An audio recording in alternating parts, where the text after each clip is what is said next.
Murave Gurachandraya Radhikaya Tadalaya Krishnaya Krishna-bhaktaya Tad-bhaktaya Namo Namaha.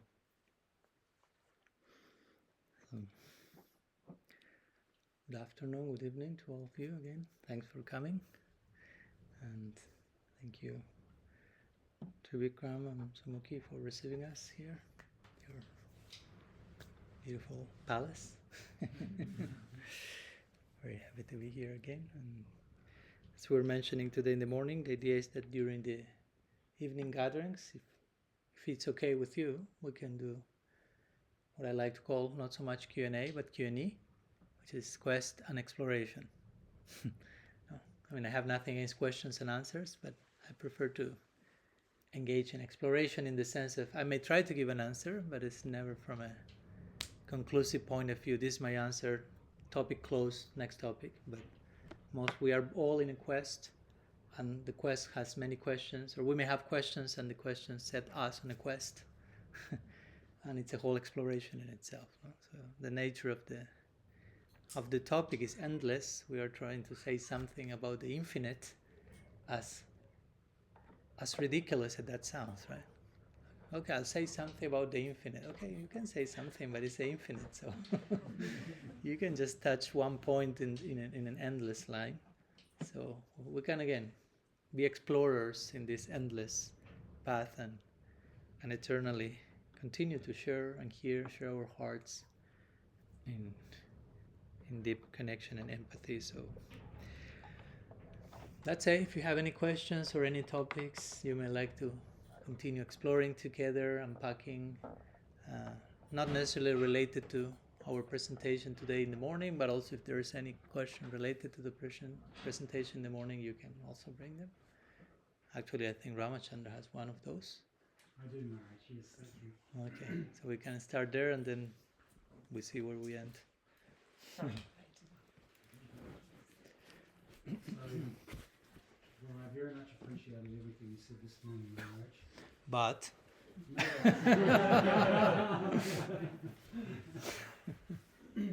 my question is if this is the standard, if Trinada Peace and Ichinara is the standard for us to arrive at, as you said, like our regulative principles, so that we can actually chant the holy name, so the holy name will manifest within our kirtan, within our chanting. If we find in ourselves that we don't possess those qualities, then we may feel that we're excluded or we're not qualified to go any further. So what to do? So what to do, mate? Yeah, so... Sorry. No, please. Just I'm an Yes, of course. Well, first of all, I'd like to clarify in case I was not clear enough, and I apologize in advance if whatever I shared today in the morning created the idea that only when you reach this third verse, you are actually doing something. Before that, sorry, but it's not counting at all. No, that's not the point. That's not my intention. As we were saying today, like this third verse is about Nistha. But you can only reach Nistha going through all the previous stages to Nistha. You cannot just be in Nistha. You cannot force yourself into that stage. So we will need to go through the previous stages. Many of them are very messy, as we were saying today, ups and downs. And that's how you get to Nistha. And those ups and downs are also part of the journey, and they are glorious in themselves. So just clarifying that my intention was never to say, only when you perfectly embrace the third verse, you are actually chanting, and before that, it doesn't touch Krishna's heart. No, that's not the point. You can sit there at Mananda Prabhu. It's perfect. Yeah. Sit higher than you. No, yeah, come on, please. Higher than the emphasis. Yeah. No, it's fine, please. Let's be practical. Yeah. Yeah. Because you might not be comfortable there either. Yeah. That's fine there. It's fine. Practical. Your intention is taken, but practical considerations are also applied. So And all of them are sitting above me also. So, so you are not alone, just in case. It's a collective crime. We can all make offenses together. No offense, just in case. So what we were saying today is like this verse, the third verse of Shikshastakam concludes Sankirtaniya Sadahari. Right? So he's saying if you want to glorify Krishna constantly, uninterruptedly, this verse is taking you there. But that doesn't mean that before reaching the uninterrupted level, there's no kirtan, there's no praise, there's no service. That's not the idea, right? I'm reminded of Jiva Goswami. He comments in Bhakti Rasamrita Sindhu when he's describing sadhana bhakti, bhava bhakti, prema bhakti. So sadhana bhakti is bhakti in practice, and we are engaging our senses in service to Krishna. And by doing that properly, at one point we reach bhava bhakti, when we have emotional ecstasy for Krishna. And he's saying, in one sense, and he doesn't want to discourage anyone, but he says, in one sense, bhava bhakti is real bhakti. Like implying, when your heart is blossoming with ecstasy and love, that's bhakti proper. And he will say, but he's not, again, do not get discouraged, he's not like neglecting or discarding what happens before bhava bhakti. But he kind of describes that as the preliminary actions to bhava bhakti. And he gives the example, if you're about to do a yajna, a fire sacrifice, and before the actual swaha, before the actual yajna, let's say you are in the forest or you're in India at that time, someone has to go to the forest and pick the wood. That's, technically speaking, that's not part of the yajna. That's a preliminary action, and then the yajna starts. But at the same time, without that preliminary action, there's no yajna. So in that sense, it's part of the yajna. It is and it is not, if you will. So Jiva Goswami will say the same way, bhava bhakti is the yajna, the fire of ecstasy coming. And whatever happens before that is like getting together the wood for the sacrifice, like putting things in place, putting ourselves in place. Which again, you could say is not part of the act, but it's part at the same time. If those things are not in place, the other thing cannot take place, right? So in the same way we can say, okay, ideal chanting of the name of Krishna is absorbed and uninterrupted and ecstatic.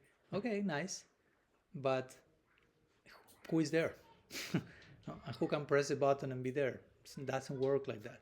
So it's good to have that goal in mind, so we don't get complacent and think, I'm already chanting, so I'm already there, no need to grow, no need to improve. No, there is always some invitation forward, but also not to get, discouraged or neurotic about, I'm not practicing, I'm not there yet, what I'm doing has nothing to, that's not the case, right? So if we are listening, these classes on the third verse of Shikshastakam, we may feel, okay, I'm not there yet.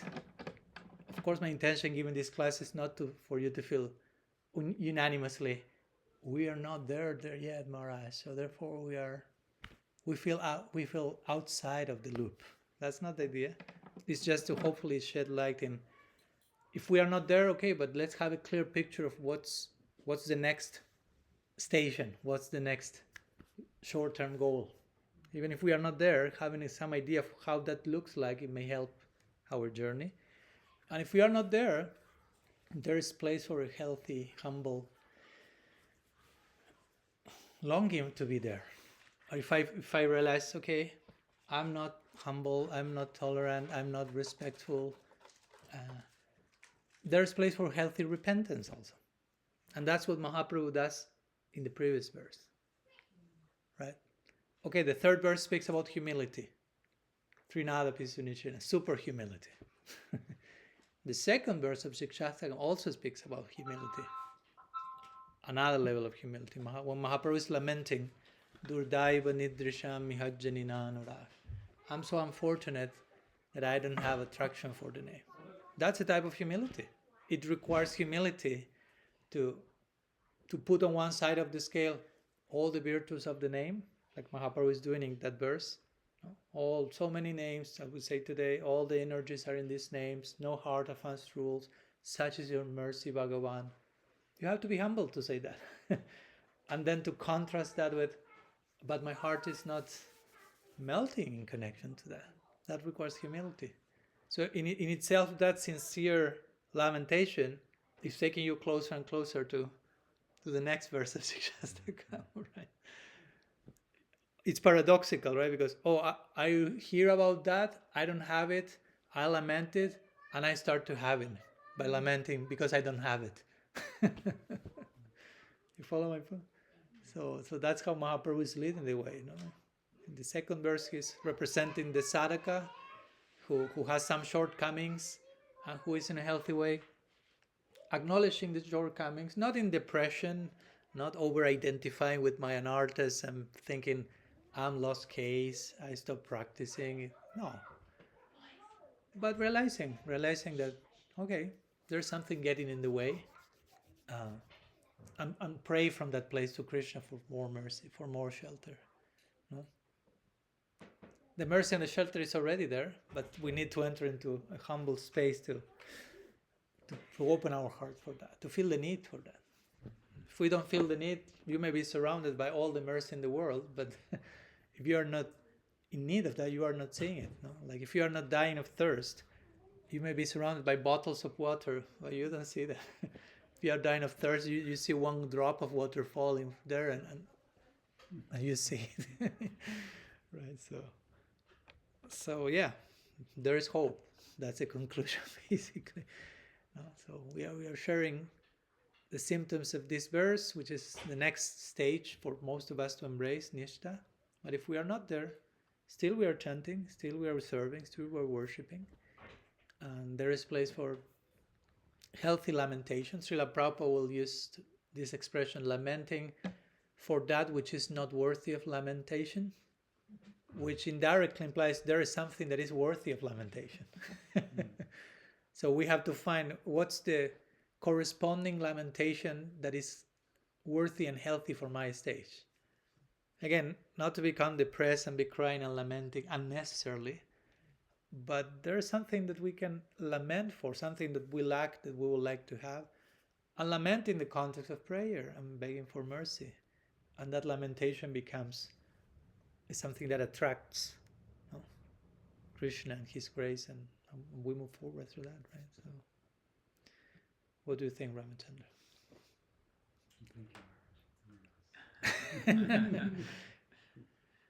But is it clear? What do you think? It makes sense? Something else that... No, it makes good sense, Maharaj. Okay. So going through the initial stages of Shraddha, Sadhu-Sanga, Bhajana, Kriya, the holy name plays a part, even though we're... Nothing's black or white. I mean, exactly. I mean, holy name, of course, is all powerful. So what we are emphasizing with this third verse is basically, let's try to live a coherent lifestyle that helps us to take advantage of that power from the name. It's not that the name becomes more powerful, or the name is all powerful, but it's like the sun. Krishna is sometimes compared to the sun. So the sun comes, and sometimes it can be too much. We are all like, okay, pull the curtains, and here comes the sun, right? Like the sun says. But if I choose to hide myself in a cave, I don't see the sun. It's not that the sun is not there, it's just that you are looking somewhere else, right? So the sun of the name of Krishna is all powerful, always giving all mercy. But we have to live our life in a way that is not hiding in the cave, so to say, but living in a way that we open ourselves to that, to those rays, to that light, to that sun. And some detail regarding what you mentioned, Ramachandra, I'd like to say also, is that, and I think this is important, at least for me, but I think for all of us in the community, in all communities, there's place there just in case, if you need. Feel free to sit higher than the Swami. If that's a concern for the ones who are just coming, we'll make it clear. So, yes. So something important, at least for me, is like, okay, we are not in Nistha, we are not in Bhava, maybe we are not here or there. And where we are now still may seem a little bit like messy, as we say today. At the same time, that messiness is in the context of bhakti, right? That, as we say today, all the symptoms of unstable bhakti, Vishwanath Chakravarti Thakur mentions them as they are part of the journey. So that the messiness confirms that you are on the journey, in one sense. So there's reason to celebrate it even. Not to remain there forever, but to also take that as, okay, this is a symptom of bhakti at the unstable chapter. But it's bhakti. So it's inside the blessed context of bhakti, right? So I'm messy in the context of bhakti. God bless this mess, as they say. There's a saying, God bless this mess. And He indeed blesses. So I think that is very important for all of us, no matter which stage we're in, to enter into this mood of, I'm practicing bhakti by Krishna's grace, by the Vaishnava's grace, Guru's grace. The goal of bhakti, what's the goal of bhakti? Sometimes prem is called prem bhakti. So the goal of bhakti seems to be bhakti. In other words, if the goal of bhakti is bhakti, in one sense you already attained the goal. In one sense. We still need to reach more refined versions of it. But bhakti already came to your life. So it's a matter of time, if we are sincere, if we don't become a monster that opposes bhakti, which you don't seem to be the type of people, there's no reason to think that we won't continue progressing more and more. And that's the type of confidence that I think we need to have in our practice, and that Krishna gives in the Gita when he says, I don't know, Name Bhakta Pranashati. He tells Arjuna, declare that my devotee never perishes. Nehavi Kramanashasti Pratyavayana Vidyate, 2nd chapter. Those who make a slight advancement in this path, whatever they acquire is never lost. He gives this type of this boost of confidence. Don't think that by having made some mistake, your human life is endangered in your next lifetime and you may be born as a frog in Argentina. Who wants that? With all respect, with my native country. So, because sometimes I've seen devotees also getting a little bit too, they put more weight on their own Anarthas than on Krishna's mercy. That may be too hot for you, Arjuna, there? No? It's fine there? The sun there? I like the heat. Okay. Because sometimes we have our shortcomings, we have our stuff, but sometimes we over-dimension that, and we forget the power of Krishna's grace. And if we will be able to put all our anarthas together in one bag here, and put it on one side on the scale, and on the other side of the scale you put Mahaprabhu's mercy, who wins in the scale? What do you think? My anarthas, they are so powerful that they will defeat God himself. No, stop that nonsense. Krishna's mercy is always more powerful. So we have to practice with that faith, with that trust, that I'm already doing bhakti, and if I'm sincere and open, no matter the messiness, the ups and downs, I'm already on my way to the success. In one sense, I'm already doing bhakti. In one sense, I don't need to go anywhere. I'm already doing what I want to do forever. Right? I want to do bhakti forever. I'm doing bhakti. I'm already doing what I want to do for eternity. So there's reason to celebrate. In one sense, you're already there. And just you need to continue refining that, which also happens forever. Right? If you tell me, but when I attain Golok Vrindavan, that's when I reach my goal. In one sense, you attain Golok Vrindavan and you continue to refine your bhakti there. It's not that you reach Golok Vrindavan and there's no further growth and progress and everything becomes stagnant there. That's not Golok Vrindavan, right? So in one sense, it's a perpetual unfolding of love. And begins here and now. And that's from that place, our acharyas will say, a devotee doesn't care for liberation. That's what, Maharaj? From that, understanding this, our acharyas say a devotee does not care for liberation. Because in one sense, they're already beyond liberation. No? Of course, one thing is saying it, another thing is living. But Mahaprabhu, in the next verse, of course, he says in Sikshastakam, verse 4, Mama janmani janmaneshware bhavatat bhakti to kitve. I don't care coming over and over again, taking birth here. It's okay, he said, as long as I can offer to you unmotivated bhakti. I don't care where I was born. Bhaktivinoda Thakur said, if I'm born as an ant or as an insect, that's fine for me, he says. As long as it's in the house of a devotee. He said. But I don't want to be born as Brahma if I'm devoid of bhakti. So the condition is bhakti. As long as bhakti is there, send me whatever you want. That's secondary. The primary consideration is I can love you, I can serve you. And again, we are already doing that. So I'm just saying that in connection to Ramachandra's question, there is place for us to feel blessed and fortunate, and I'm already doing what I want to do forever. I mean, hopefully you want to do this forever, because if you are not okay with doing bhakti forever, that may sound like a tortuous prospect. So we have to befriend the practice in a way that seems nice in eternity, that seems plausible and sustainable, right? So, yeah, I just want to add that footnote. Gandaki Prabhu, Nandaki Prabhu. So, if bhakti comes to us through the bhakta. You are going to my first book now. I know where you're going. No. What I'm trying is like I personally try to avoid the bhakta, and then your bhakti doesn't develop. So it's like we are fully dependent on the bhakta for our bhakti to grow, and to put ourselves in the right association, in the right mood with the bhakta, it seems to be the major, it seems to be the all in all of the process. And yeah, so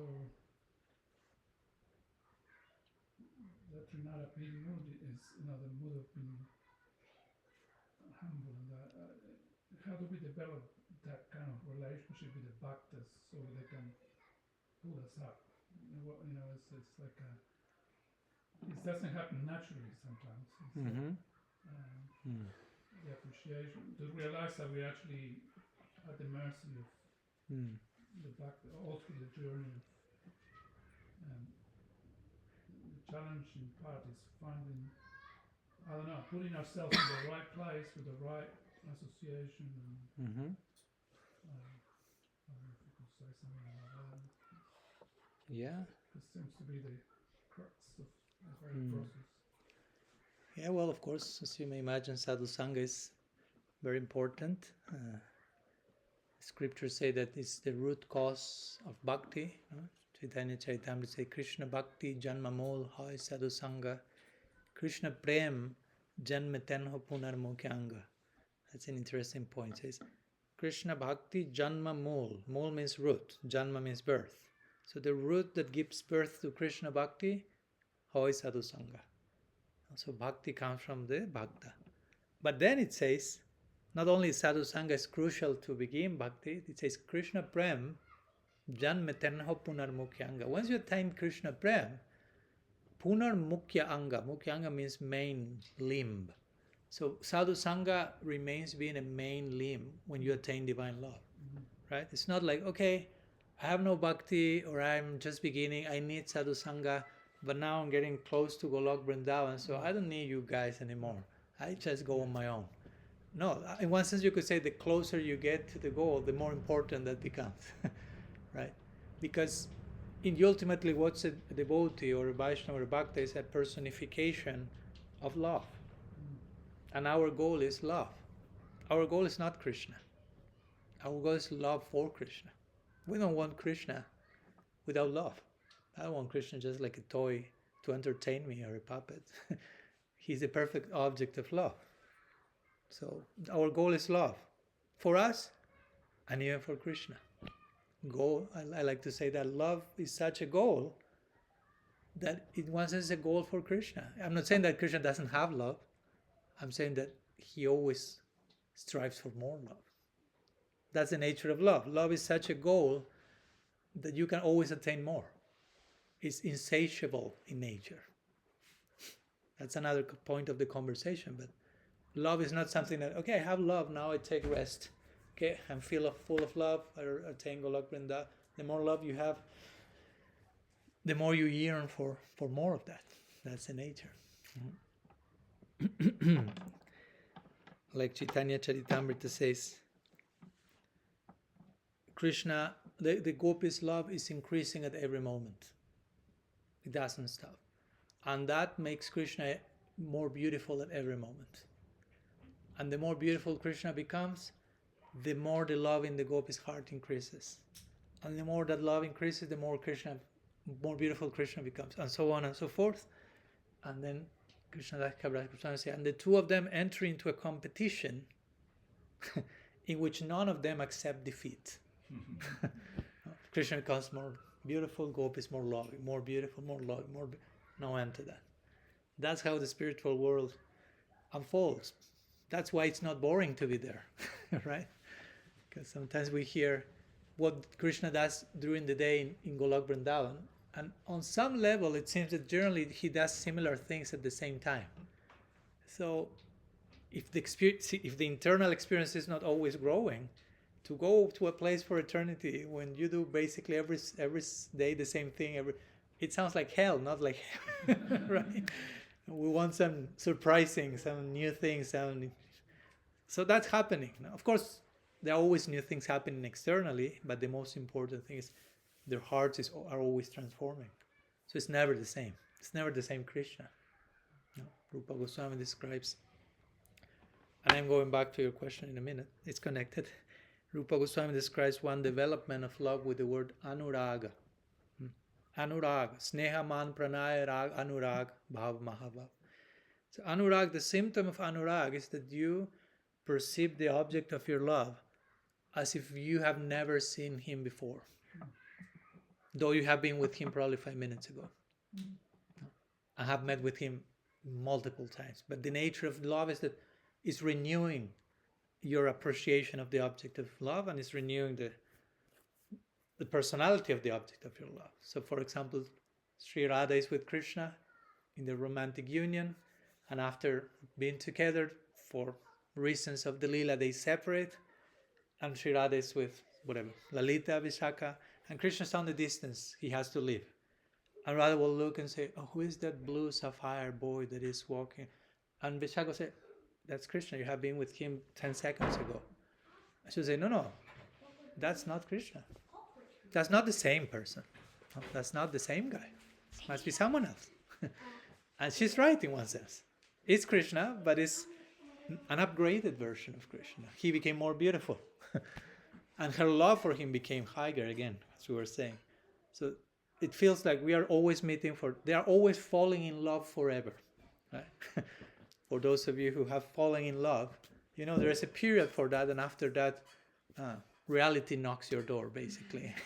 And you have to take a few other responsibilities, but in anurag means falling in love all the time, constantly, because it's always new. We cannot even imagine what's that. Don't try to think much, because some smoke will come from you. So I was saying all this to mean that love is of such nature that is a goal to attain perpetually for us, for Krishna, for everyone. That situates love as the real goal of life for everyone, including God. That means that's the goal of life. If it's a goal of life for God himself, that's the goal of life.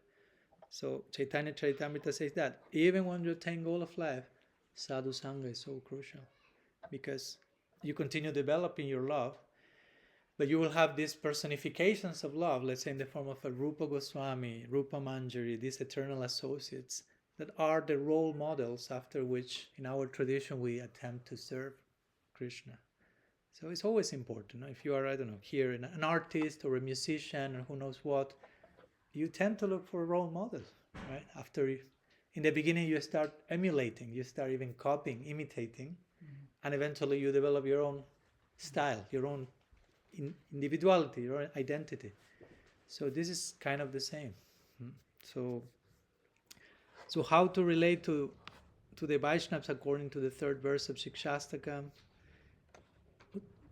We will talk about that in the next class in the morning, but a few trailers of what we will see. Something that Rupa Goswami says that I like to mention, this connection. He speaks about Sadhu-Sanga in Bhakti Rasamrita Sindhu, or Nectar of Devotion. And he says Sadhu-Sanga must have 3 ingredients. Because Sadhu-Sanga also can be a loose term. And like a loose term, like a general idea, but what we don't necessarily relate to every devotee in the same way. And doesn't mean that's bad. It's just we cannot relate to everyone in the same way. But Rupa Goswami says Sadhu-Sanga, real transformative association, has to have these 3 qualities. Swajatiya, Svatavara, Snigdhasya. So what's the meaning of this? Snigdhasya means affectionate. There has to be affection in the interaction, in the association. It has to be intimate, loving, affectionate Sadhu-Sanga. It has to have Swajatiya means like-minded. You have to feel that you are on the same page with that person, that you speak the same language, that you resonate with each other. It doesn't mean that if you don't resonate, there's something wrong with the other person or with you. It's just different species of sadhus also. We honor and respect everyone, but also we will have our inner tribe, so to say, right? Like-minded spirits. No? I can feel, okay, we are on the same page. We talk the same language. No? So Swajatiya means that, like-minded, like-hearted, not only mind, heart. Snigdhasya, affectionate. And Svatavara, which can be translated as more advanced. So no doubt we need association with more advanced people. But also I will add to that, and we were talking about that today, I think during lunch or at some point, how when we get together in a circle of people that we create a safe space and we trust each other and we open our hearts, something higher comes through us. You follow? So it's higher than us, but it's coming through us.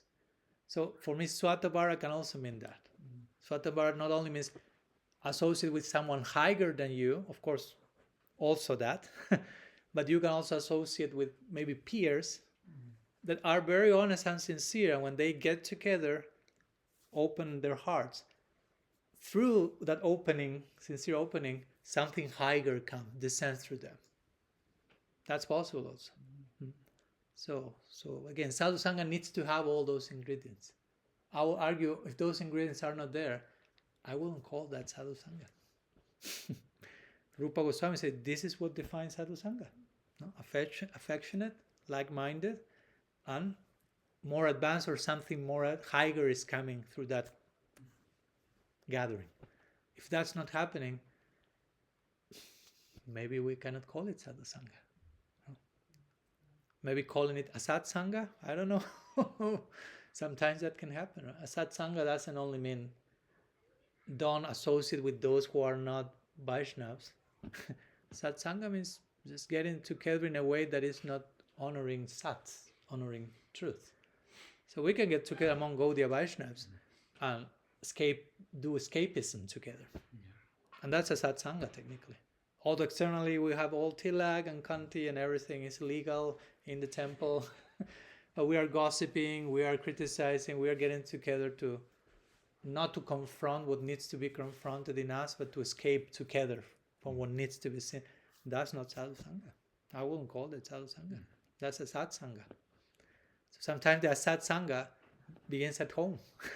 No, it's not so much be careful with the Mayavadis, be careful with the atheists, all of them are Asat Sangha. Probably I am a Satsanga. If I'm not honest enough, no? I may representing a Satsanga. So yeah, I will say that, no? Like first, when we speak how to relate to devotees, according to the third verse of Shikshastakam, first we need to find that people with whom to, because the third verse of Shikshastakam, again, it speaks about lots of honesty, openness, vulnerability, revealing the mind. So you won't do just with anyone and everyone. No? It has to. There has to be some selectiveness. No, not because we are better than anyone, just because. So we need to be respectful with everyone. We need to be tolerant and humble in different ways with everyone, including everyone. I don't even like the expression non-devotees, just in case. Non-Gaudiya Vaishnavas. We need to apply that but that will take different forms, right? Because if someone comes here and tries to attack you physically, okay, you have to be humble with everyone. I won't just like bow in front of the attacker and just let him do whatever. I may jump on the person and start beating him. And that will be a form of humility, though it doesn't look like but humility ultimately, as we'll see these days, has to do with committing myself to the truth and bowing to the truth. So in this case, the truth, someone is attacking a Vaishnava, I will have to protect them. So, but if we are talking about Vaishnavas that we trust, that we love, that we see, okay, this is my Sadhu-Sanga, this is my tribe, I'm like-minded, affectionate, something higher is coming. Of course, we are invited to to open ourselves as much as you can in that circle. No? That's what's required from us. That's our part. Again, as you were saying, Sadhu-Sanga is so important, but we have to do our part. I can be surrounded by the highest Sadhu-Sanga on earth. I can have the topmost Mahabhagavat guru on the planet, but what I'm doing with that myself. If I'm not doing my part, I'm not really taking advantage of that association also. No? So it's so crucial to have proper association, but it's equally crucial to do my part. If you want to call it to be good association myself also. It's not just where is good association, how much you are striving to be good association also. It's always reciprocal, right? And it's not only where is my guru, where am I as a disciple? Where are the sadhus? They are there, but are you ready to open yourself to that company? That's an important question we need to make. Yeah.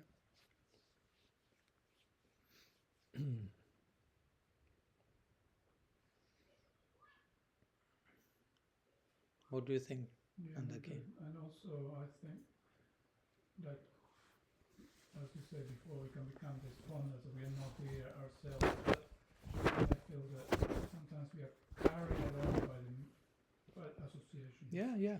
Just like when we lack all sorts of things, but if we have the right mentality, we seem to be carried along, even unwillingly even sometimes, and we're lifted up. So I think that's how I like to. Fortune that we can be around devotees. Yeah, that's how I like to think, to interpret some of these verses, like Sadhu-Sanga, Sarva Shastra Kai, Lava Matra Sadhu-Sanga, Sarva Siddhi Hoy. Like, by just one lava means like, in Bengali, like a nanosecond. Like 1 nanosecond of Sadhu-Sanga, Sarva Siddhi Hoy. All perfection comes. And on a literal reading, that may sound like an exaggeration. Like, just 1 second, all perfection, where that's going on. I'm not saying that happening. 1 second and you're there. So how to interpret that verse? Of course, in principle, that's possible. If you really are fully open to the best association, everything can happen in a moment. That's not generally the case. We don't have that capacity of just fully receptive, but even I will interpret that verse even if we don't have that full capacity, if we come in touch with Sadhu-Sanga, we may receive in one moment something that will change our life trajectory forever. And in that sense, all perfection has already came. Then it's a matter of time that the whole thing unfolds completely, but all perfection came in that precise moment in the form of association and so on. So if we are on some level open to that seed starts to sprout, to grow gradually. In some cases, if we water that more, it will grow quickly. If we water a little less, if we don't do the weeding process, we know all these analogies that Mahaprabhu gives. Some cases may take more time than others, but again, the process is working. Again, unless we become extreme offenders and the whole thing is uprooted, which again, I don't see that going on. But if not, the process is going on. No, already. It's happening. So we should celebrate that. For some it may take a little more time, less time, but again, the whole process should be joyous. Once someone asked Srila Siddhar Maharaj, like, Guru Maharaj, how many lifetimes will it take for me to attain the ultimate goal of divine love? Srila Maharaj was even like confused by the question, like nobody had asked that question to him before. So like, and his answer was like, the devotee was kind of with the calculator at hand. Like how many lifetimes? If I start practicing bhakti in this lifetime, how many lifetimes will it take or whatever? And Srila Siddhar Maharaj just say, but if the process itself is so nice, what's the rush? That was kind of his natural answer. You are supposed to be enjoying your practice of bhakti. That was kind of the implication. If that's not the case, then how you are practicing bhakti? If your practice of bhakti is something that you want to get rid of as soon as possible, or it's just a means to obtain liberation, that's not what we are supposed to be doing. But bhakti, properly practiced, Krishna says in Gita, Shusukam Kartum, should be practiced with joy. Of course, there will be obstacles and suffering. I'm not trying to paint an la picture, right? We already talked today in the morning about suffering and messiness. But even in that context, the process of bhakti remains beautiful and glorious. So his answer was like, what's the rush? If bhakti is beautiful, enjoy the journey, so to say. It's not about when I get rid of this and leave this place as soon as possible. That's a mukti-oriented practice. And mukti is not our goal. So, yeah. Thank you.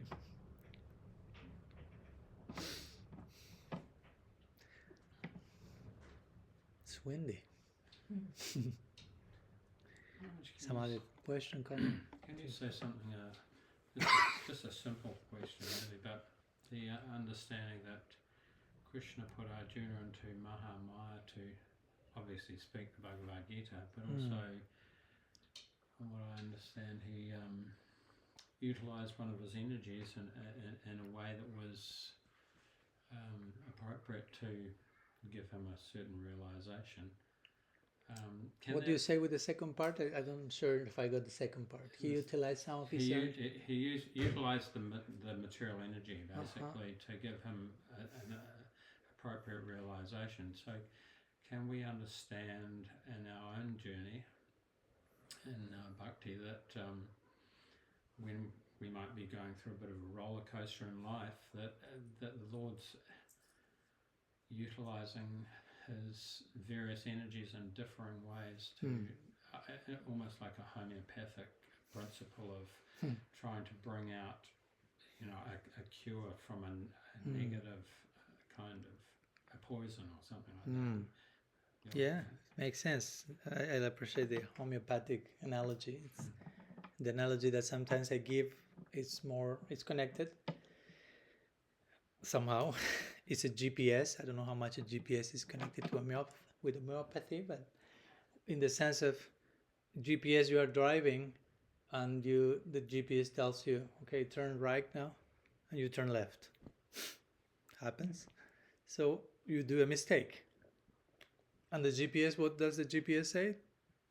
recalculating, right? So the GPS starts to think about the best possible scenario, considering your latest mistake. Right? So you go in the wrong direction, but the GPS immediately provides you with the ideal arrangement, considering where you are now and how your mistake took you there. Okay, you made a mistake, took you there, but from that mistake that took you there, still you can learn something and get to proper destination. And then we turn back again, wrong place. Again, GPS is recalculating. Always. It's not like I'm tired of you. Get lost forever. Right? It's recalculate, like constant adaptation and constant arrangement to provide us with the best possible scenario to learn the lesson we need, which is another way of what you are saying. Krishna, his energies, trying to accommodate things. Of course, we are not seeing that, but that's who he is, being an ocean of mercy. He's really concerned on a personal level with each one of us and trying to contribute, to make his part. Of course, we have our free will also. It's not that he can do everything and we just do nothing. That's not reciprocal. So as long as he can do his part while honoring our will, he's trying to extend his grace and mercy as much as he can. No? That's how I like to sometimes interpret this famous painting by Michelangelo. That you can see. I had the fortune last year of being in the Vatican, and we went to the museum. It was very interesting things. Not everything very interesting, but some very interesting things. And the last part, it was like 3-hour walking through a different place, and the last part was the 16 chapel. 16 chapel. And on the rooftop is this painting where God is kind of like extending as much as he can with all the angels behind him. And on the other side, it's the human, no, which is like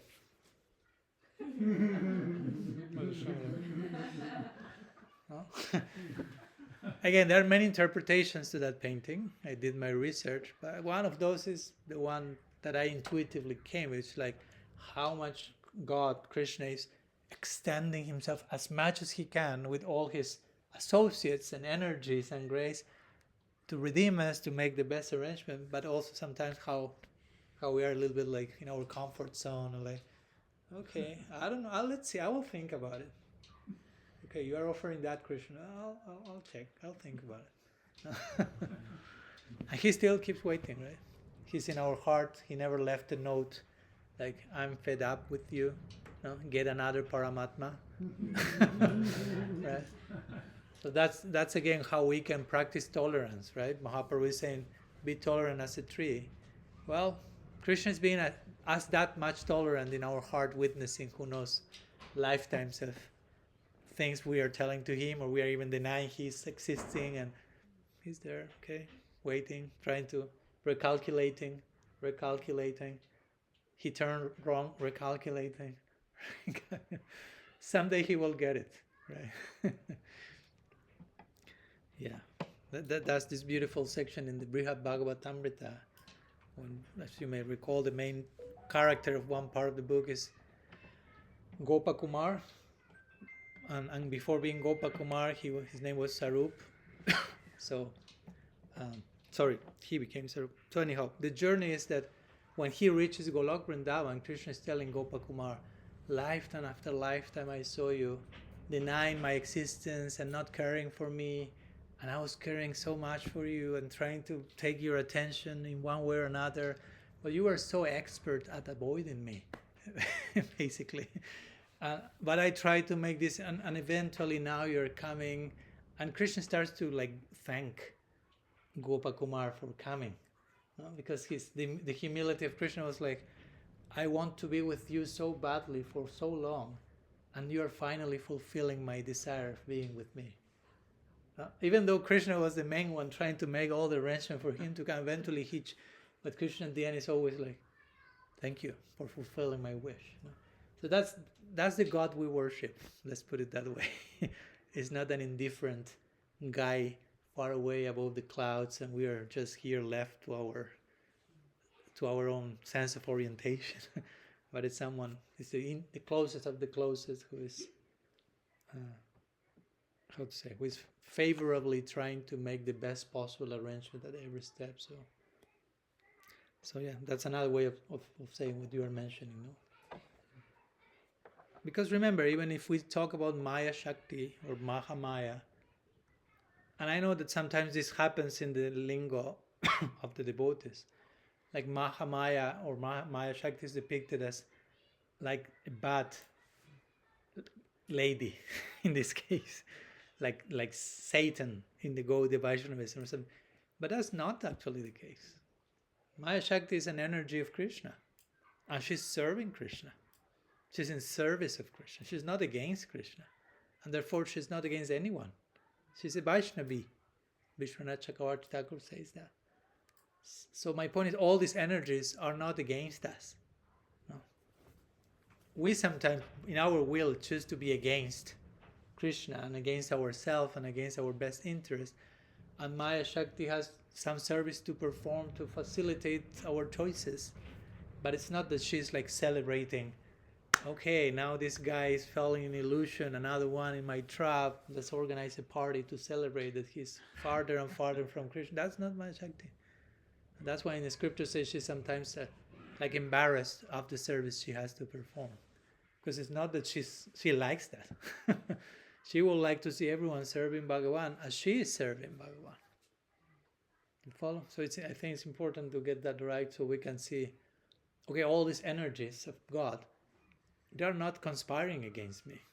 We are not confronting the world is not against us in one sense, so to say, of course. There's people who may try to be against us, but the world in terms of Krishna, the material energy, and so on, there's no conspiracy basically in that direction. We have to choose. We have to do our part also, right? I don't know if it relates, but Srila Swami famously said that the environment is friendly, right? That's a famous line he does invoke very often. The environment is friendly. The environment is friendly. No, and if we are perceiving basically enemies, it's our own mind. There's not outside. No, it's not outside. Even if you say, no, Maharaj, it is outside. Look, that guy who is insulting me, or at the end of the day, it's not that guy is not against you. Even if he thinks he's against you, it's his own unresolved stuff, projecting that onto you. But at the root level, nobody is enemy of anyone. That's a layer of illusion. No, the soul cannot be an enemy of the soul. With the filter of false ego and all that stuff, we think we hate that person and that's bad and this is good and I'm attacking you. But when we raise our vision a little bit more, we realize that's not possible actually. So I have no real reason to take anything personal. If someone insults me or attacks me, it's generally it's not against me as a soul, as a jiva.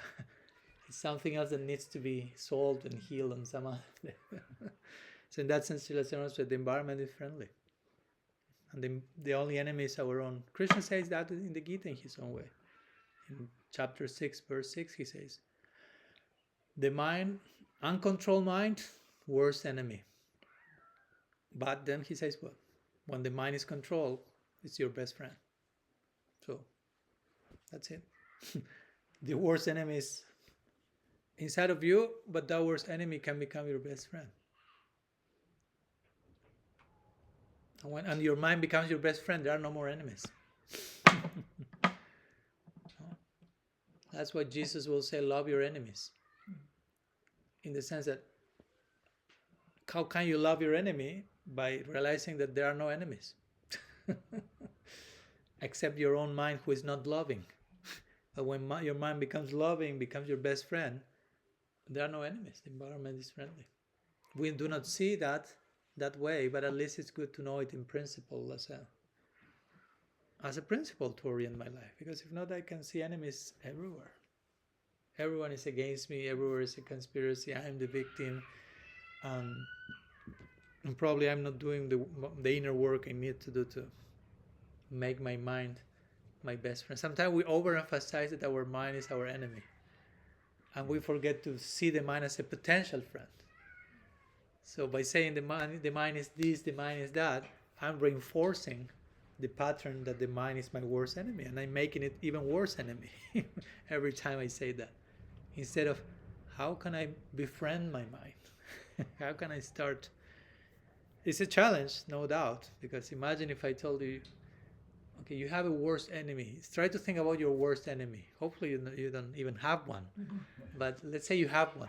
And then I say, on top of that, the mind is even worse than that. And on top of that, that even worse enemy, the challenge is it has to become your best friend. Like, wow, that's a journey. But that's a beautiful journey, a beautiful challenge, right? Because of course, and I don't want to go too far from the point, but when we say the mind is best friend, worst enemy, in one sense the mind is not someone else there in my head or anywhere. It's not a person. The mind is just subtle matter, psychic matter. So it's responding according to how I'm feeding it. If I'm feeding my mind with junk food, it will react accordingly. If I'm feeding my stomach, no, there's not a person in here called stomach, but there is an organ called stomach. So if I'm just feeding my stomach with junk food, the stomach you will even say, my stomach is killing me. Right? It's killing me. But the stomach is not killing you. You are killing your stomach by putting all that junk food there. And the stomach is just reacting, saying, hey, you are killing me. Right? And you may call that, oh, my stomach is my worst enemy. But actually, you are your worst enemy of your stomach by putting all the junk food there. So in the same time, the same way, the mind is kind of the stomach of your subtle body. It's like a stomach. It's like an organ. If you are feeding your mind with junk food, you will feel my mind is killing me, it's driving me crazy. But it's not that the mind is your enemy at that moment. You are the enemy of your mind by putting all the junk stuff there. When you start to befriend your mind, it reacts accordingly. Right?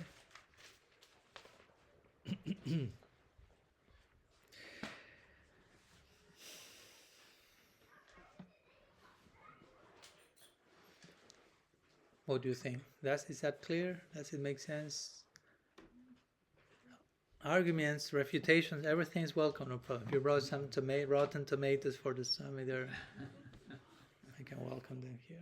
Marge, I was just thinking this morning when you were saying about, if you isolate yourself and your suffering and sorrow, and it seems that, when you're talking about the nature of the mind being so strong in the mind, how it's not, very friendly at times that, it's just, it is a very big obstacle to overcome in spiritual life, doesn't it? Because the mind is so related to the ego, the false ego, being separate from Krishna, and so therefore, it's like if you get on the mental platform, you naturally isolate yourself, and you naturally, if you isolate yourself, you're not a nobody, you're a somebody, you're the only body in that type of existence. Yeah. So it seems that, obviously we understand from the Gita, Krishna, admits it's very hard to overcome, but by constant practice and detachment. But I guess then it comes back to what Nandaki was saying, what we were saying before about, the mercy of the bhakti to get the bhakti.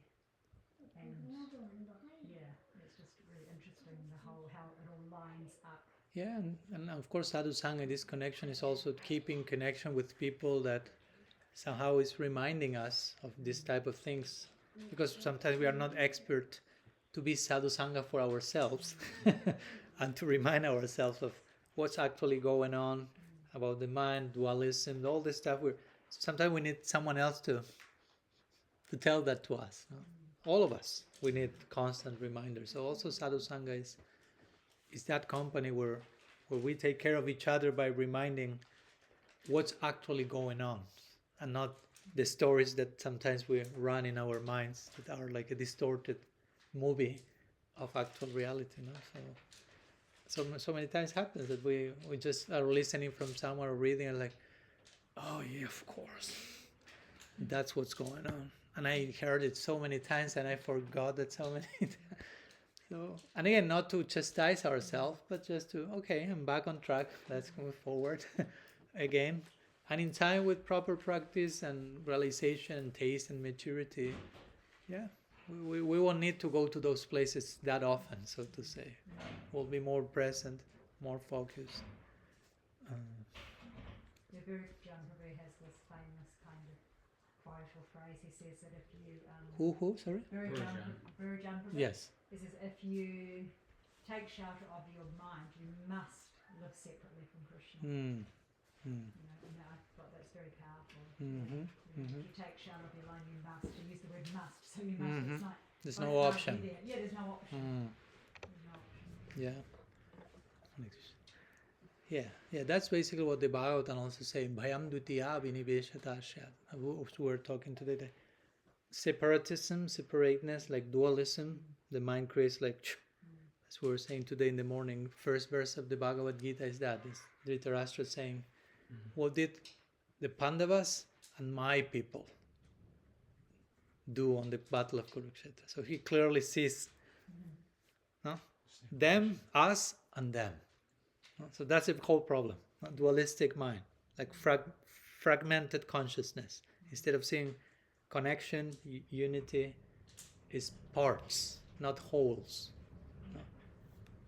But the scriptures say reality is whole, complete. Om Purnam Ada Purnam Idam Purnat Purnam Udachyate Purnasya Purnam Mahadaya Purnameva Vasi. Purnam is whole. So the world is whole, Krishna is whole, whatever is connected to the whole is whole. It's complete in itself, but we don't see that. We see just fragments, parts, broken bits. That's how the mind filters reality. So it's interesting because you see in children that are traumatized, or children that, for a lot of the devotees here work with children, and children that aren't from a wholesome upbringing, they have problems that are unnecessary. They're kind of just unnecessary problems. They're like for a normal child. So that's kind of quite interesting because then when you think of ourselves in connection with Krishna, when we separate ourselves from Krishna, we also have problems that don't even have to be there. Actually, yeah. And from that trauma. Yeah. And you really see that with children. It's just they're traumatized from an upbringing that hasn't given them shelter and unconditional love. And of course, in those cases, many times we grow into adults that still carry those wounds. If they are not resolved in time, right? So you can be 30, 40, 50, 60, 70 and still the brokenness is there and needs to be addressed also as part of the journey, as part of Anartha Nibritti Vajana Kriya is healing. Yeah. Bhadra, you had some question? Yes, Maharaj. Just following on from Turkran's question. From whose question? Following on from Turkran's Yes. question. In the second chapter of Gita, when Arjuna is going through his lamentation, and Krishna seems to him like your enemies will describe you in unkind words, they'll think you're a coward, what could be more painful for you, etc. He seems to be appealing to Arjuna's kind of lower self, and I'm wondering what that means. What's the lesson in that for us?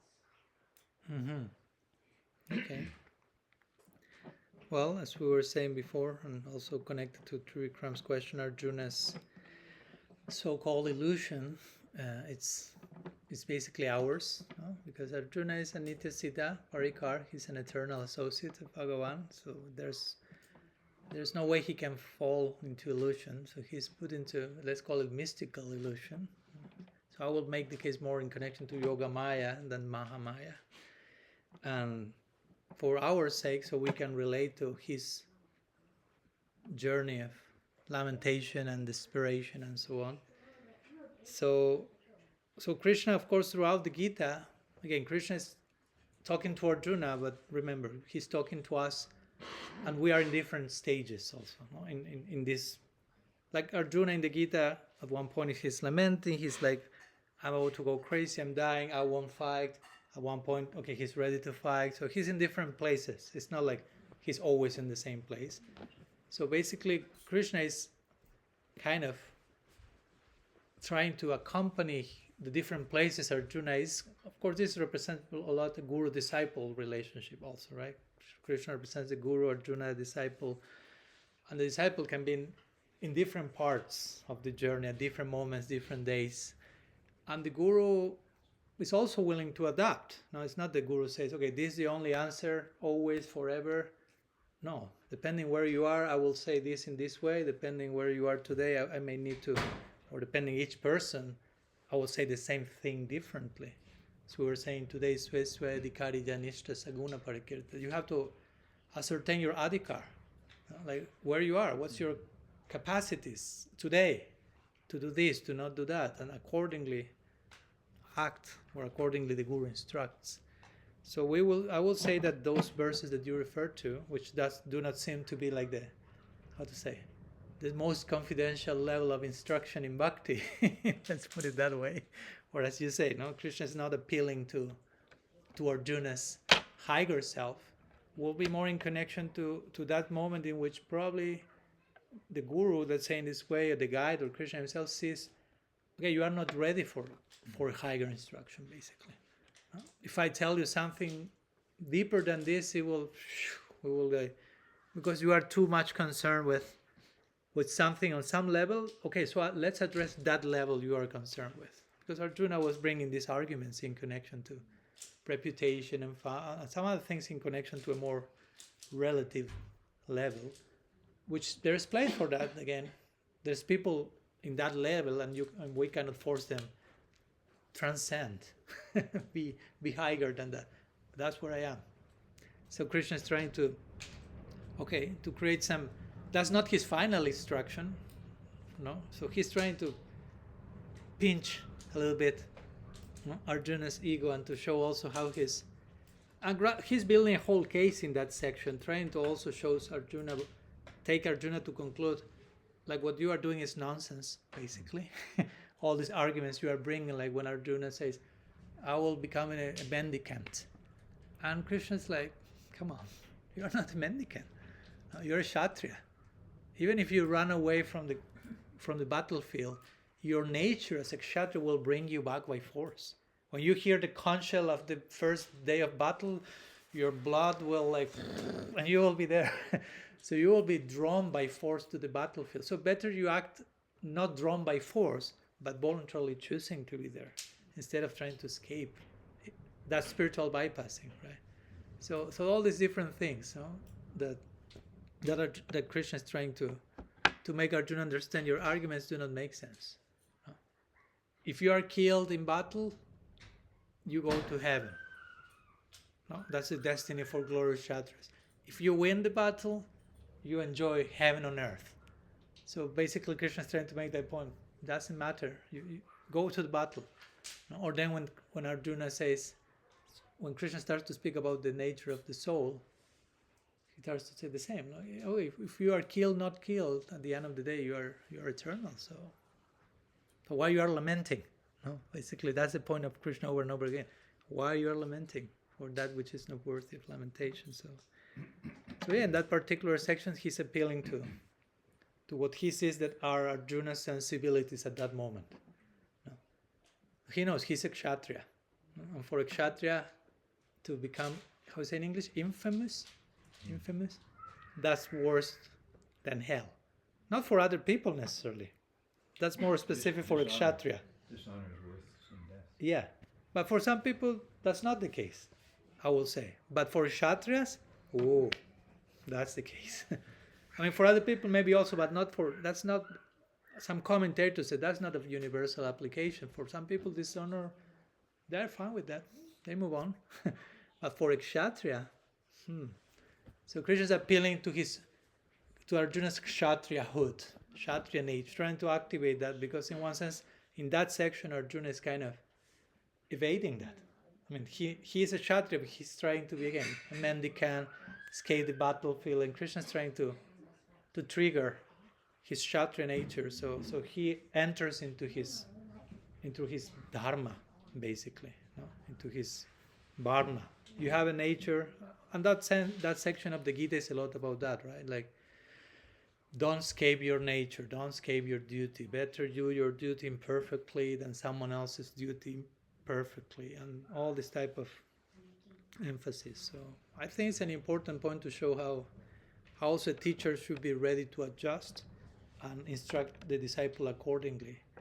And sometimes the guru maybe have to say something that is not the highest thing, but it's as much as the disciple is willing or capable of taking, right? So you cannot just demand more than that, because that's a form of violence, basically, right? What do you think? But does it make sense? I've also been thinking that Krishna doesn't show empathy to Arjuna in those statements, but by your answer, he is showing empathy totally. Yeah. So, Yeah, he's showing empathy at every moment. But it's good that, as you say, in those moments where we feel it seems he's not being empathic, how to understand those sections to actually realize he is being empathic. He's considering who Arjuna is, what he's going through, and trying to take him to the best possible, again, the GPS, to the best possible situation for him, right? That's the whole Bhagavad Gita, basically. Krishna trying to bring Arjuna to the best possible place. And at the end, as we say very beautifully, Krishna tells Arjuna, okay, I've told you this, now you decide how you want to act. He's not imposing himself over Arjuna. I value your freedom. You're an independent, as Prabhupada would say, I want all of you to be independent, thoughtful people. So Krishna makes that point at the end of the Gita. You decide, Arjuna, I trust you. And of course he decides properly, right? So,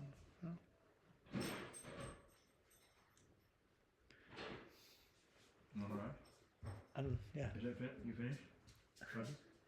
I'm glad that the point about empathy came up. Because the perfect guru or coach or counselor or psychotherapist, the most effective way is to be in the other person's world, be empathic with them. Yeah. My question, this morning you talked a little bit about Nistha, steadiness, as opposed to the up and down. And we all aspire for that Nistha. And I'd like to say, if you can, because for me, Anartha Nivriti leads to Nistha. And that for me, and for maybe most, if not all of us, that's dealing with the bad habits or the addictions or the deviations or the avoidance of Krishna.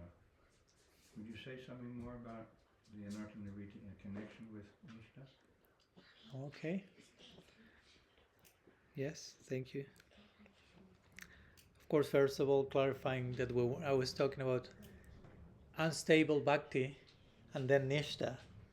It's a gradual transition from one to the other, no? Right? I like sometimes to give the example of when you see these waves, and the beginning is like, sometimes we start like that in our practice. Today I want to become a pure devotee in 20 seconds, and the next day I'm like, I think I'm giving up.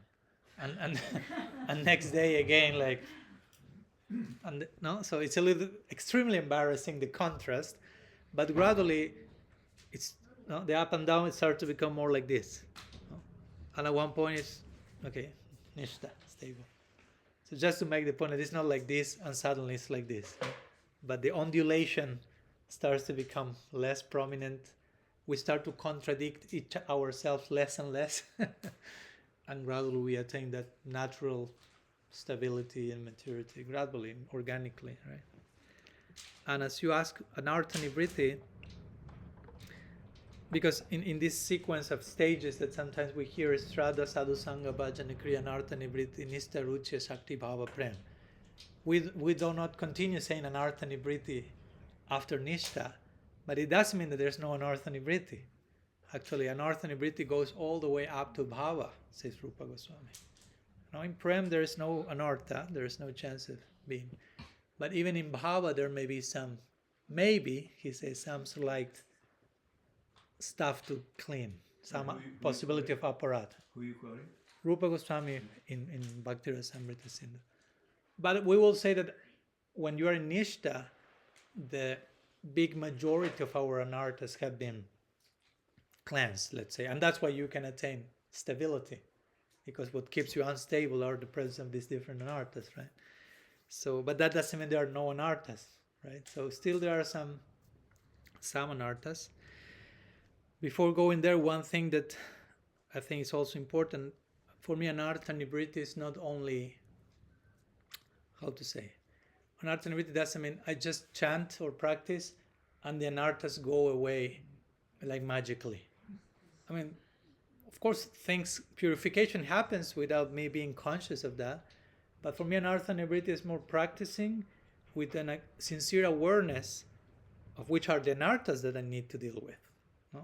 Like with some introspection, not just, I just chant and do not think about anarthas and they just like disappear. No, you have to go through them and to be introspective and to try to cultivate some awareness of them. So that on one side, and regarding the anarthas in Nistha, I like to be specific. For that I need to go to Madhurya Kadambini. So give me permission for a moment. And let's see where we are. Nistha. Oh. Where is Nistha? Okay, Nistha. Okay. I like to briefly mention which are the anarthas that Vishwanath Chakravarti Thakur mentions in Nistha. Which doesn't mean that it's only this. He's giving like a broad definition. So he will describe five anarthas. First one is laya. Laya means like, how do you say this in English? 1 minute. Like drowsiness. Drowsiness. So still that's there. It's familiar for us. Don't think you will get beyond that easy. It will accompany you for some section of the journey. No? So he says still during the practice or during some of the engagements in bhakti, due to the presence of tamaguna, let's put it that way, still there may be some drowsiness, and somehow that may get in the way of our fully relishing devotional mellows, and still not fully relishing the name, the pastimes. No? So Nistha means, let's understand, Nistha means you are committed to a practice, you are determined, and you practice externally without ups and downs, but it doesn't mean that internally you are like absolutely relishing everything, but you have this internal commitment and determination, and you continue. And internally, of course, there is more peace, more balance, more sattva, but still there are elements, no? Like this. Or vikshepa, he used the word vikshepa, second one, which is distraction. No? While Nistha means, in one sense, attention, determination, doesn't mean that there's no distraction whatsoever. We have always to be accustomed to not think in black and white terms. No? And when we say Nistha, there are many stages of Nistha also. When we say ruchi, bhava, it's not just one thing. There are so many expressions. Like when we say kanishta, madhyam, uttam, there are so many subdivisions of all that. Right? Then he mentions apratipati, which means lack of motivation. So that still happens in Nistha. Of course, not in the same degree that before Nistha, but still you may be in Nistha, on some level of Nistha, and still there may be some lack of motivation sometimes. You may be engaging in the practice, but there is no like real interest and investment in them. Although you know this is good for me, I will try to do it, but still there's no like enthusiasm in the mind sometimes too. Okay, let's chant japa now. It's like, okay, I know I have to do it, and I know why I'm not enthusiastic about this. I know what's going on, but yeah, I'm there. So you do it, but still work in progress. Let's put it that way. There's another one which is interesting. It's called kashaya, and sometimes that's translated as repressed emotions. So even in Nistha, that can be happening. Because again, we repress so many things on so many levels. So previous to Nistha, we may be aware of oh, I have this repressed stuff which is really gross, I need to work on this, but there are more subtle forms of repression. So many times we become aware of the grossest forms of certain anarthas, and those are purified, but that doesn't mean they are gone completely. Now they are just in a more subtle version. And in Nistha, all that needs to be dealt with more like surgery eye, so to say, right?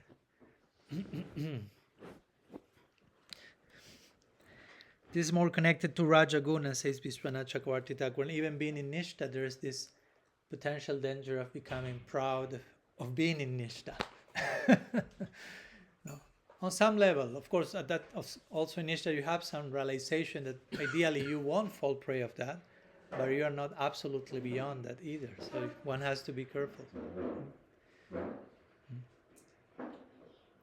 And then he mentions one more, which is rasa aspada, which translates as relishing the taste, but in this case it doesn't refer to relishing the taste of bhakti, but relishing still having taste for something else separate from bhakti, and having some tendency to relish some form of material pleasure separate from Krishna, so to say. So again, for me, and even it's interesting because then he goes from Nistha to Ruchi. Ruchi means taste. And he will say, just to give you an example, there are two levels of Ruchi, he will say. There are many, but he divides this in two. He said, there is one level of Ruchi in which the devotee will feel very deep taste only if the altar is very nicely decorated. He will look at the altar and feel Ruchi. Or if the kirtan is performed with very nice melodies and tunes and they play very nice, okay, that kind of evokes that. But if that's not there, they are not able to experience that. And of course, he said the highest level of Ruchi is not depending on that. Kirtan will be out of tune, broken mridanga, altar will be very simple, but Ruchi will come nonetheless. So he even makes that type of differences, which for us may be, wow, that sounds quite superficial, that you need a fanciful kirtaniya in order to feel something, but that happens sometimes, no? Even in Ruchi. So to normalize a little bit these things. That's what I appreciate from Vishwanath Chakravarti Thakur. Like in all these lofty stages of Nistha, Ruchi, still he's putting some embarrassing stuff there. Some type of messiness that even happens there. No? So we can also kind of normalize that. Okay, that's part of the journey. Still in those high stages, there are things to still work on. So, and from there go back to where we are and work on our stuff. Yeah. So yeah, Anartha Nibriti continues. No? Depuration, purification continues. Nistha, Ruchi, Asakti, even Bhava on some level. Madhurya Kadambini of Vishwanath Chakravarti Thakur is a book that he describes all this in detail. Yeah. What does it mean to specifically work on those things? Sorry again? What does it mean to specifically work on those things? Obviously we can understand you've got to work on some anartha that we're aware of, but ultimately, is it up to Krishna? We just pray to Krishna, or What will you say if someone asks you that same question? Well, I mean, I'm asking you because I know you have the answer. So I don't know if I do have the answer. Let's see. I know you have. I mean, in one sense, you already included the answer in the question also, yeah. We turn to Krishna, of course. We pray, we open ourselves. Yeah, I mean, I guess what I'm coming through, certain anarthas might be there due to previous traumas that are unresolved, and that may take quite an explorative approach to actually understand what the root of that is, what the root of that psychology is, to know how to actually approach that. And actually that brings me to another sort of related question, was where does that verse Tatthani Kampam sit with that, because ultimately we understand whatever we're going through is a product of our own misdoing. So how much do we just tolerate, as that verse seems to indicate, and how much do we try and kind of etch out the actual roots of the psychology? What's the actual understanding of that?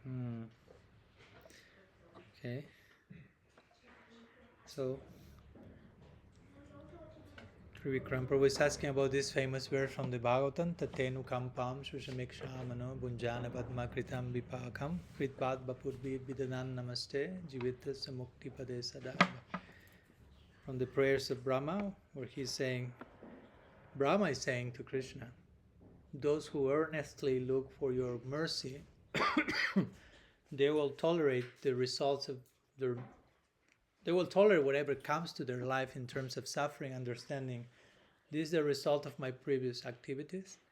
And while tolerating, they will engage their heart, words, mind in your praise, in your service. And such a person is a rightful, heir to liberation. Although a way to understand that, and that's another conversation, is your lotus feet, divine love, actually, the ultimate liberation.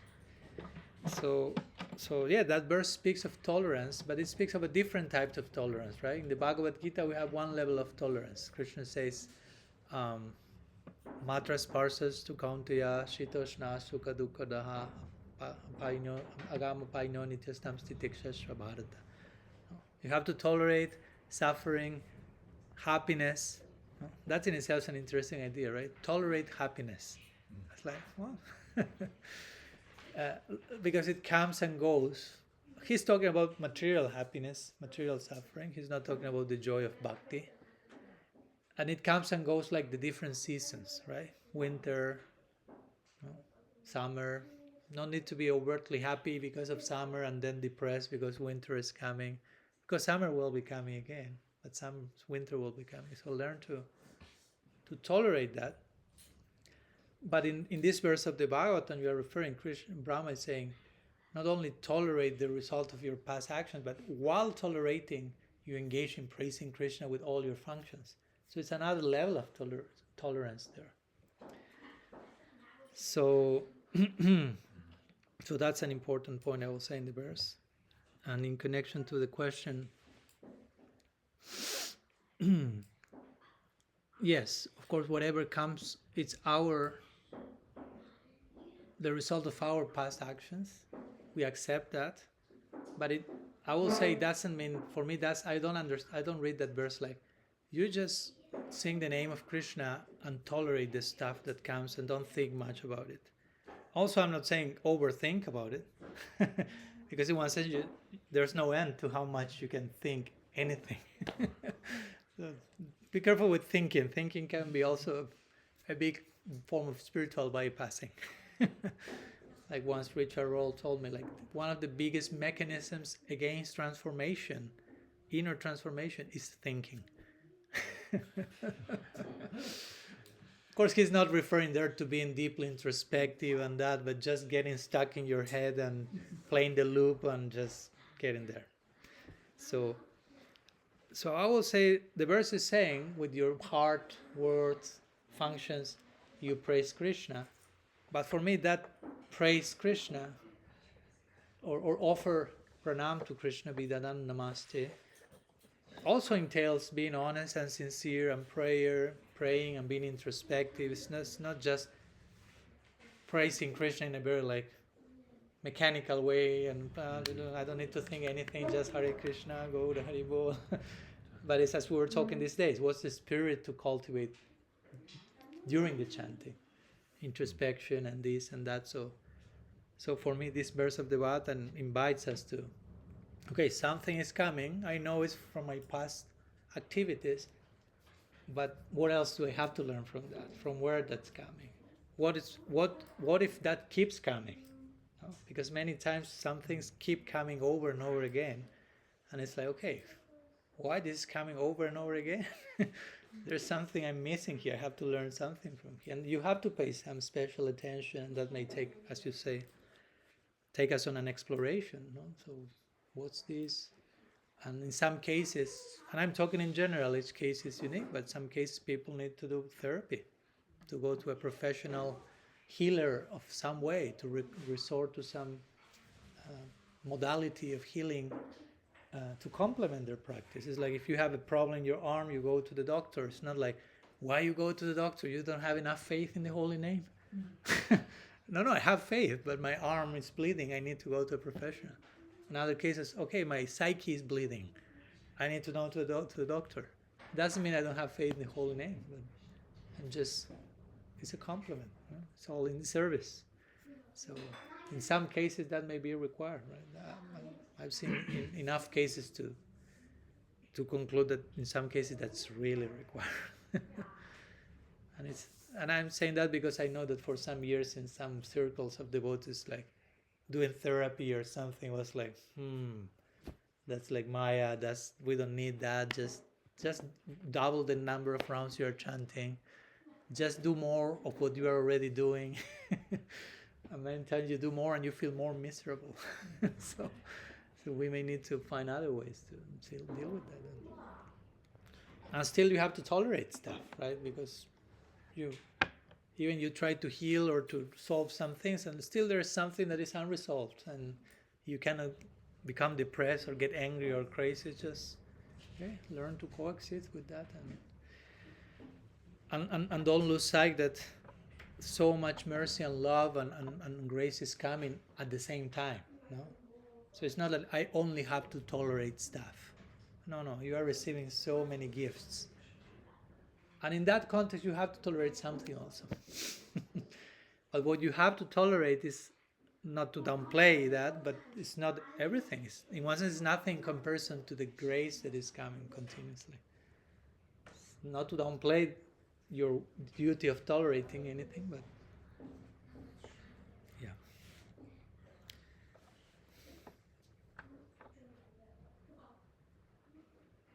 As we say before, tolerance is not just, okay, I have to tolerate.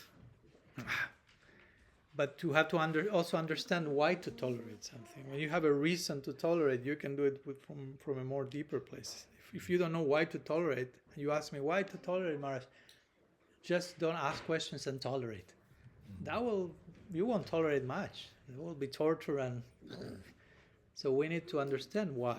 That's why the Bhagavatam say, you understand that this is coming from my previous actions. So you are understanding, you are establishing a causal relationship of this that is coming. I'm understanding I'm responsible for this. So I can tolerate with that understanding, with that responsibility. And in that context, praise Krishna and open to his grace.